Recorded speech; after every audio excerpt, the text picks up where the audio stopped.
हा क्रिस्पी वडापाव म्हणजे आहा, मुलांना एकदा बनवून द्या, बाहेरचा बर्गर नक्कीच विसरतील ह्याची गॅरंटी माझी.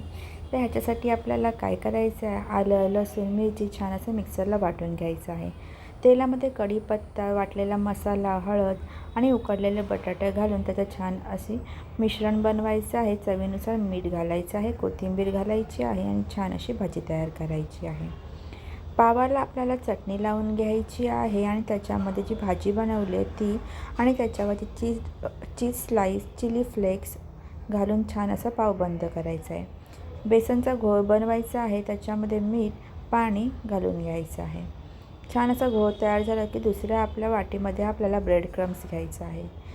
पिठामध्ये घोळवलेला वडापाव ब्रेड क्रम्समध्ये छान असा घोळवून घ्यायचा आहे आणि तेलात कुरकुरीत होईपर्यंत म्हणजे छान असा ब्राऊन रंग येईपर्यंत तळून घ्यायचा आहे.